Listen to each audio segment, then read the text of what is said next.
Welcome at Intergeo TV studio here at the Intergeo 2016 in Hamburg. Joining me now is Marek Tinz. I have to read this impressive title. Head of Geospatial Solutions, Intelligence, Communication, Intelligence and Security at Airbus Defense and Space. This is impressive. Long name. Long name, but you are a partner at the Intergeo for many years. Now in Hamburg, what is your first impression of the trade fair this year, the exhibition?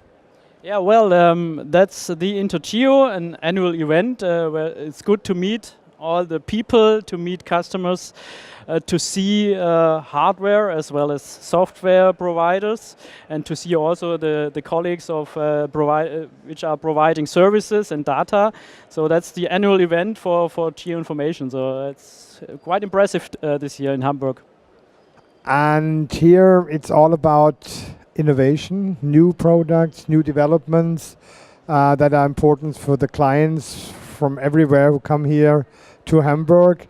One of the topics is drones, UAVs, so all about drones. If I talk about your business, I could say it's all about satellites. Is it like that? Yeah, it is about satellites, but it's not about hardware. So for us, it's about information and data. Geoinformation is becoming more and more important in daily life.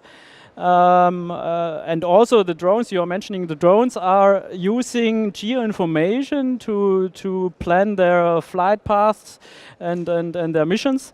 So geoinformation is what we are about, and it's good to see that there's a good mixture of both the hardware side as well as the software and the information side here at Intergeo. To generate the data, the images, you use your own satellites. And as well, there is a project named Copernicus. Everybody in the market knows it. So what is it worth for you?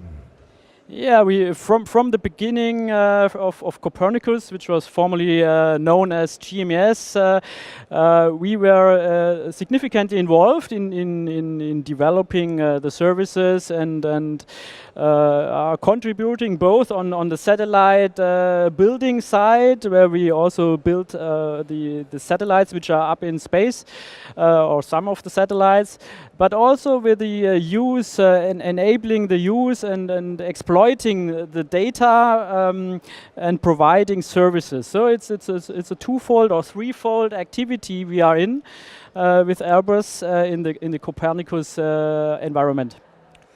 Your experience goes back to 1982. What has changed in this 30 years, which is a long, long time? This is really a long time.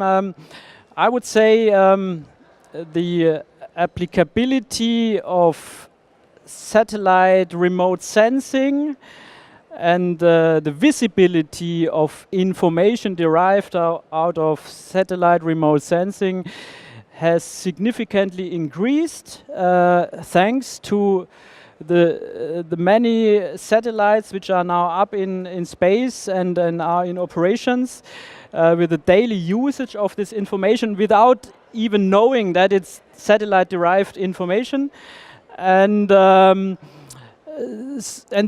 say the operational maturity of providing this information has significantly increased in these 30 years. So from a pure, let's say, scientific instrument now to an operational instrument which everybody on Earth can use, this is a huge step which has been made in the last 30 years. To find out about the needs of your clients, you have to talk to them, which you do, what you do. What will be the needs in the next 2, 3, 4, 5 years? Can you see developments going on? What us drives in these days is, let's say, the availability, near real-time availability of information. Nobody wants to call someone on phone and order data and wait 20 days before reception of a DVD or another medium. So the short-term availability of information via cloud services and web-based services is crucial.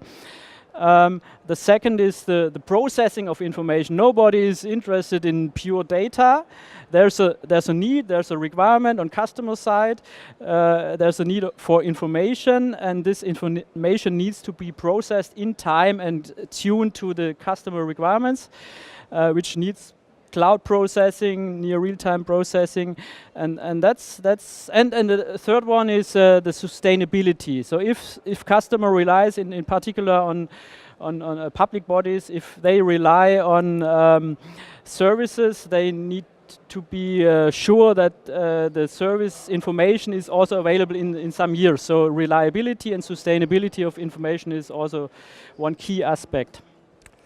If you talk to the government, to representatives, they all talk very often about open data. How important is open data? Data that is available for everyone. How's the industry thinking about that? Open data means also so-called free data, which is in fact not free because someone needs to pay for the generation of the data.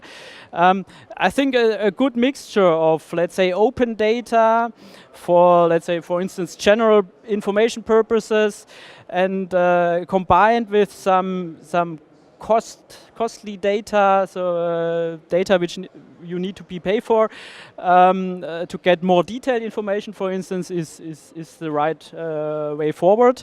It's similar to the smartphone apps, where there's a lot of free and open apps available, and for some specific apps you are ready to pay, and that's okay. So a good mixture is important, and that's where Copernicus, I think, is on the right track to stimulate the market, providing open data, open information, open services, and then there's a component where you need to pay for information, additional information. Marek, Tinz, thank you very much for joining us, and thank you for watching us. Bye-bye. Yeah, thank you.